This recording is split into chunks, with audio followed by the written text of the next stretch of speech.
really dispute that. Leslie Danks Burke, the founder and CEO of Trailblazers Political Action Committee. Leslie Danks Burke is here. Leslie, 100 days into the Biden administration, a success or a failure in your view, Leslie Danks Burke? Resounding success, and here's why. We've heard folks divide along party lines here across the spectrum in this conversation as we've gotten started, and Joe Biden is leaving all that garbage behind. This is not about Republican versus Democrat. I remember sitting across from Tom Santulli in the WETM studio for over a year and a half. I was a political pundit on WETM for 3 years running, and I think Tom was there with me for a year and a half of that. Steve, you were there with me for the first part of it. And we found ourselves agreeing more often than not. And that's how most Americans find themselves. There is no doubt right now that the partisanship that is fueled by ratings and by the effort to make money off of disagreement is dividing America in a way that we as Americans need to stand up against.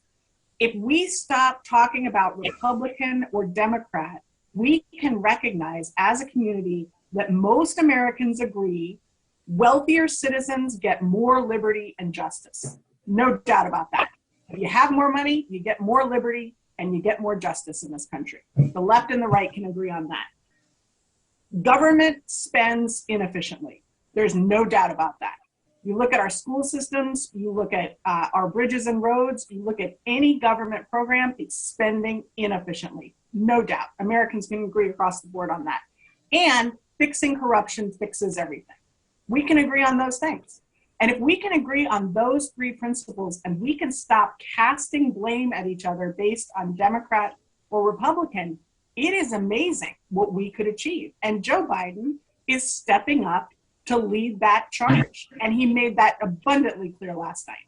Mm-hmm. Leslie Danks Burke, you're the founder and CEO of the Trailblazers Political Action Committee. Will the Biden administration change how you operate in terms of your PAC, or is it going to be the same thing? Anything that you're going to change? Absolutely not at all. I think that 2020 showed us very clearly that local governments are key to maintaining our democracy. When you see dramatic instability at the top, like we saw in 2020, we saw the whole show come crashing down in 2020 at the top. We saw COVID mishandled.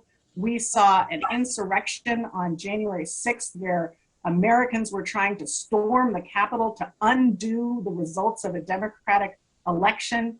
When you see those sorts of challenges issuing from the top, you know that America survives because of our local governments. We had local office holders stand up to the federal government across the board, make sure that those ballots were counted, make sure that every citizen's vote was counted, make sure that no individual office holder was going to flip a switch and steal an election. That to me says our local municipalities are going strong. I am furious myself with Donald Trump and how he starved and attacked our local governments across the board during his 4 years in office. And I do want to also note from a spending perspective, he starved those local municipalities at the same time that he blew the federal debt up by 36%. He blew the ceiling out of the debt in a way that no president before him has ever done it. So when you're talking big spenders, the first guy on the list is Donald Trump. Okay. Leslie Danks Burke, thanks for your viewpoints. By the way, everybody else is going to have a chance to come back.